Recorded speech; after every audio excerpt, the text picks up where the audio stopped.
வணக்கம். செல்வகுமாரின் அரபு நாடுகள், குறிப்பாக வளைகுடா பகுதிகள், பாரசீக வளைகுடா மற்றும் ஓமன் வளைகுடா, அதனை ஒட்டியுள்ள ஈரான்,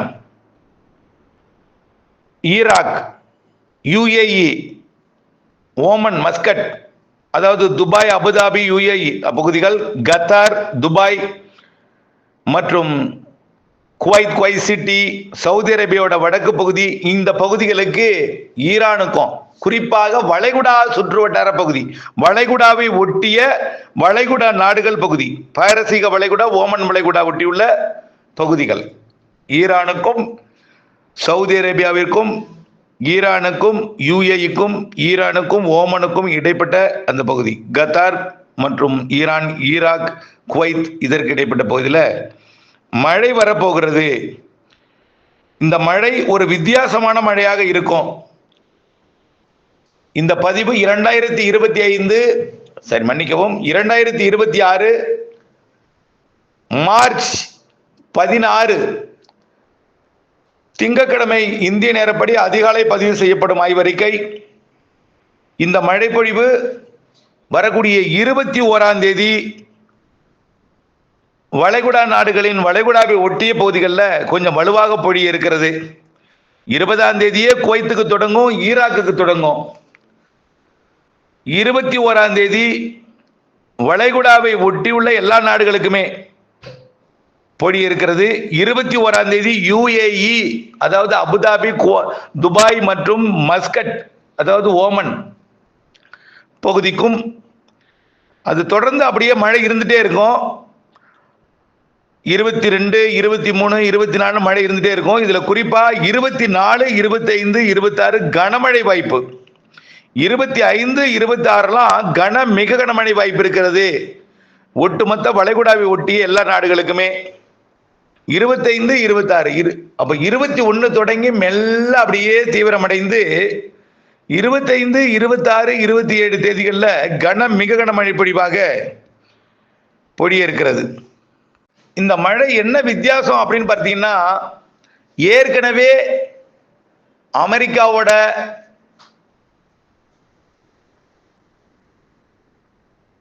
தாக்குதல் காரணமாக ஈரான்ல ஏற்பட்டிருக்கூடிய அந்த வளிமண்டல புகை, இஸ்ரேல் அமெரிக்க தாக்குதல் காரணமாகவும் ஈரான் தாக்குதல் காரணமாக, ஈரானோட திருப்பி தாக்குதல் காரணமாக, போர் காரணமாக ஏற்பட்டிருக்கூடிய அந்த புகை வானத்துல அப்படியே சூழ்ந்திருக்கு, விண்ணில், அதாவது காற்று மண்டலத்தில் சூழ்ந்திருக்கு. சூழ்ந்திருந்தாலும் அங்குமிங்கும் போனாலும் இது அந்த அரபு நாடுகளை விட்டு வெளியே எங்கேயும் போகல. ஏன்னால் இது கோடை காலம், பருவமழை காலம்னா கூட நெடுதூரம் பயந்துருக்கும். இந்த பகுதிகளிலேயே அப்படியே சூழ்ந்திருக்கு.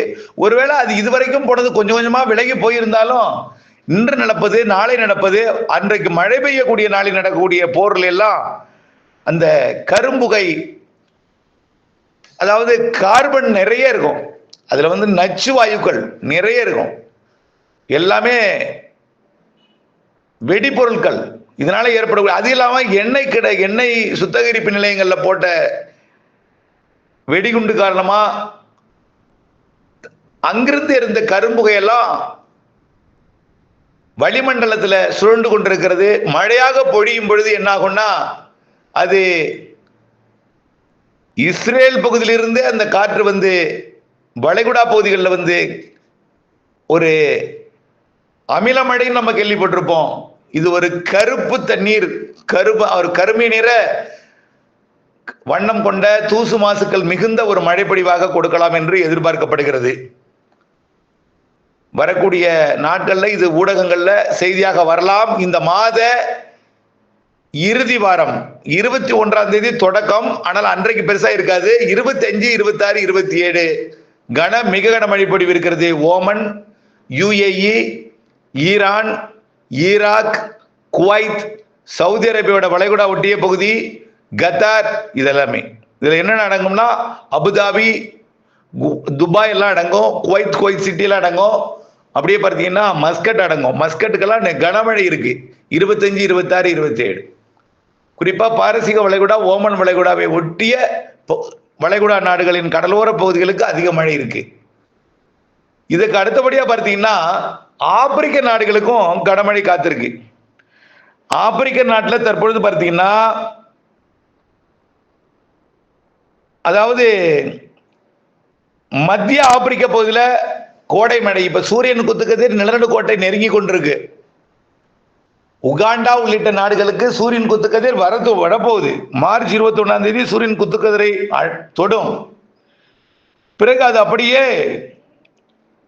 சோமாலியா பகுதி வரைக்கும் அந்த சூரியன் குத்துக்கதிர் முன்னேறும் பொழுது தெற்கில் இருக்கக்கூடிய இடிமழை உகாண்டா, அதாவது ஏரிகளிலேயே மிக பெரிய ஏரி, கடல் போன்ற ஒரு ஏரி, நன்னீர் ஏரி, விக்டோரியா ஏரி, நைல் நதி ஏரி, இந்த பகுதியை சுற்றியுள்ள நாடுகளுக்கு கனமழை பிடிவி கொடுக்க போகிறது வரக்கூடிய 21ஆம் தேதிக்கு பிறகு.